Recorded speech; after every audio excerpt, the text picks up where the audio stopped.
Hello, I'm Ain Costello. I'm majoring in photojournalism with a minor in economics. I've been infiltrating the Medellin cartel in Colombia for years. I've infiltrated their ranks and they trust me to talk with their leaders.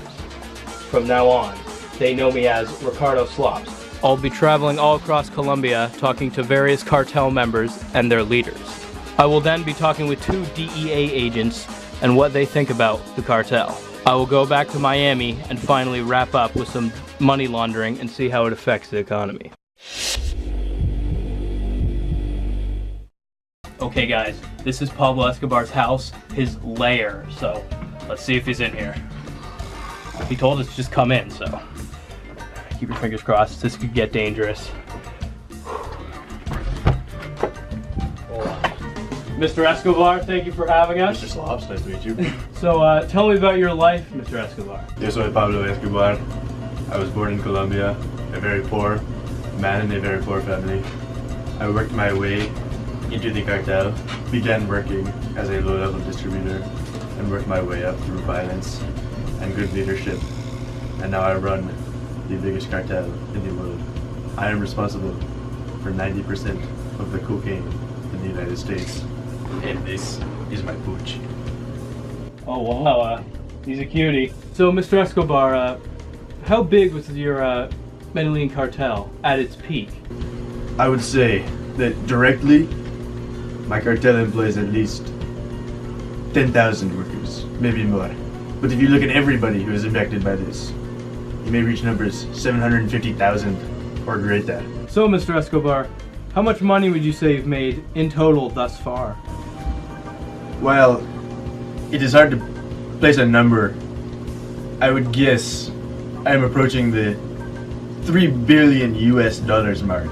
Well, thank you, sir. Thanks for meeting with us. My country is your country. Okay, now we're going into the top secret processing plant. This is where it gets very sketchy, so let's go. Hey, what are you doing? Mr. Escobar sent me. Hey, no film. No film? Okay, we'll put it away, Okay, sir, it's away, no worries. No film. It's done. Okay. Alright guys, I'm on a glasses cam, he doesn't know. Thank you, sir. No film. Oh my gosh. Okay, sir, what do we have here? Is that cocaine? This is drug. Wow. Here's chemicals we make drug. So what would you say the overall value of cocaine is altogether? It's about $88 billion. Wow, US? Yes, sir. Wow, that's a lot of money. So what do you think of Pablo Escobar as a man? Me personally, Mr. Escobar is he's a good man. I mean, good, yeah. He helped many of my friends out of poverty. I mean, he buy homes and build neighborhoods. Wow. We even named our neighborhood after him. Really? Yes. Well, so you guys really like him. He's really helping out all around. Well, so overall, looks like Pablo Escobar is doing pretty good. I mean, looks like he's providing jobs and even increasing the pesos amount. So maybe he isn't too bad after all. So now I'm going to talk with some DEA agents and see what they think he's doing to the economy. Okay, so I'm here with DEA agents. Agent Gunderson. I'm Agent Ramirez. Otherwise known as Hot Fuzz, correct? Yes, sir. So tell me a little bit about your jobs. So we're both DEA agents. We've been DEA agents for what? I'd say about 10 years now. Yeah, about 10 years now. Now, originally this wasn't a job that really existed. They kind of made this job for this country. We're in Colombia right now, obviously. And, you know, we make about $40,000 a year. It's pretty good pay, and we get a government pension when we retire. And that's about it. We sit here in our base, and when they hear something about Pablo Escobar or any drug dealer or possible drug location, we usually go. But, you know, it's a pretty good job. I think we're making the country safer. We're trying to make America safer, you know. Keep those drugs off the street, stay in school, kids. That's what we're helping you to do. No drugs on the street means kids stay in school. And, you know, Pablo Escobar has evaded us for years. We're having a lot of trouble with it. What the? Oh. We gotta go. There's SWAT. Wait, We what? gotta go. What's happening? Officer. Wow, we got a possible location on Pablo Escobar and a drug house. We gotta Oh my go. gosh. Let's go. Oh my gosh, so this is a live DEA chasing here. Keep your head down. Yes, sir. Stay in the truck. Stay in the truck. Don't worry. Go. We gotta go. Okay, guys. I think we're having a run down here, so let's see what happens.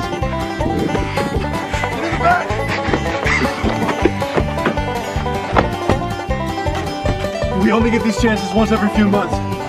Pablo Escobar, we've been tracking him for years. We're trying to get this. We gotta go.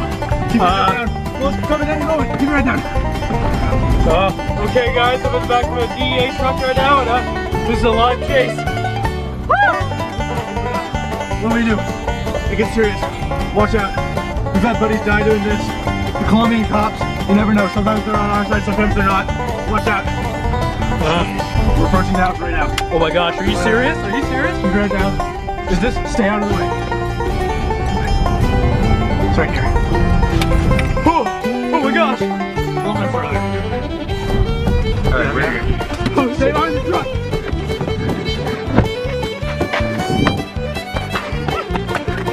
Come on, with your hands up!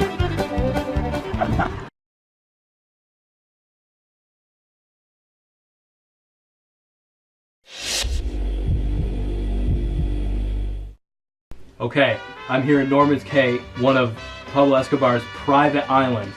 This is one of the key spots for smuggling. So I'm going to talk to a couple smugglers and see what they know. Let's go. So tell me what your names are and what do you do? Alright, my name is Dave Sanchez. I smuggle drugs by using a plane. I'm Joey Trilli.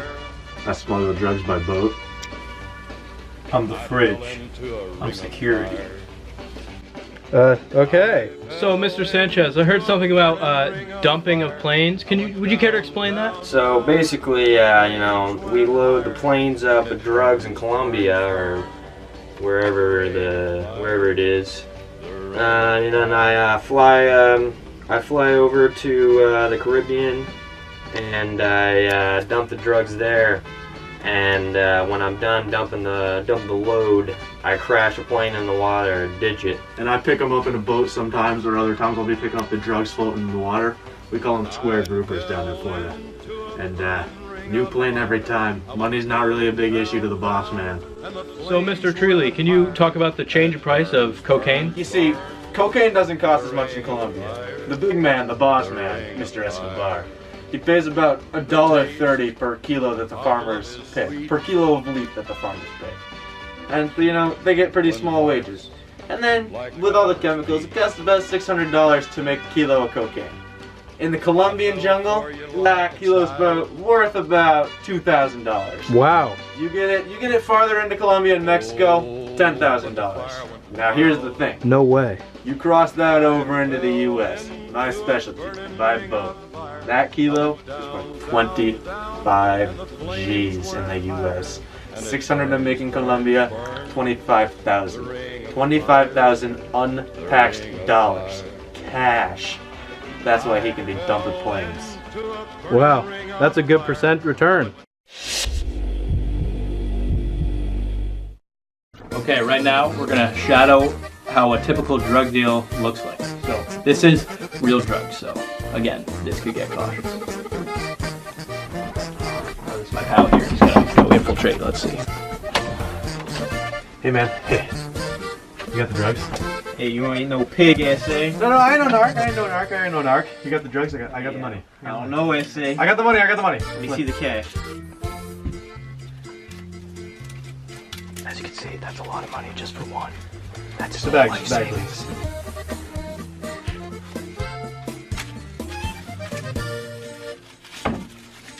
Thanks, man. See you around.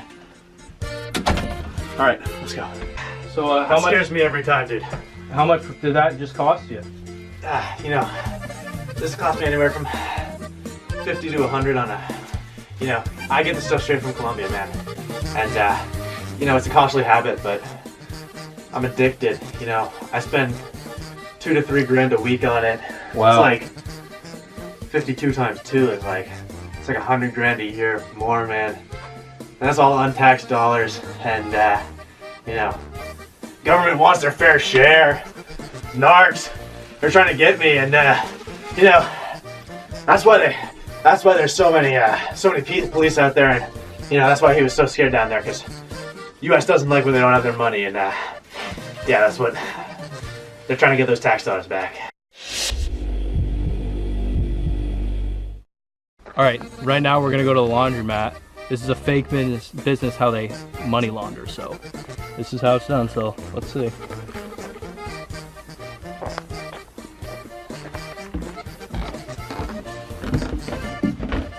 So as you can see, this is just some dude's house, but he has it as a business. Yo, what's up, man? What's up, man? Yo, Hey, what's up? hey, so you got my dry clean? Yeah, I got your one jersey here, all clean and good for you. You got the money? It's gonna be 5 grand. Thank you. Come again. Simple as that. Blood money turns into real money. It's that quick. Okay, now we're back at Pablo Escobar's house, and let's tell him what we've learned. Right this way, yes, man. Mr. Slops, how you Nice to see you doing? How again. is my country? Beautiful, beautiful. I see the pooch is doing well. Yes. Did you have any trouble with anybody? No, everybody's great. Everybody's really nice here. Glad to hear. So, Mr. Escobar, throughout my time, I've heard a lot of numbers and facts about Colombian economy. Just what would you say overall has happened with the drug trade? Well, you see, the thing is, we make a lot of money. And at first, the Colombian police were employed by me. I bribed them, but now, as it's getting later on, we're kind of at a war with them. And Colombia's spending a lot of money on them. And I'm doing some pretty bad things to the Colombian as a whole. But what the thing is I give Colombia money, tax-free dollars. And they take it. But there's no infrastructure here, like there is in America. And while I'm hurting the American economy with my drugs and the non-taxed money, America's got the DEA, and they're creating jobs. And ultimately, that's going to create a lot of money. These DEA jobs are going to be around long after I'm gone. But in Colombia, I see bad things happening. With my money, I don't buy Colombian cars. I don't buy Colombian goods. What I buy are Lamborghinis and Porsches. I buy foreign cars, and I buy foreign goods. Only the finest Cuban cigars. My money that I make goes to other countries and not Colombia. And while I love my country, that is what's killing it. It doesn't get cocaine money. It doesn't get the money that I spend off of the cocaine money. And it doesn't have the infrastructure to deal with it. The lives and the cost of the police is more than they can afford, and that's what's hurting their economy the most.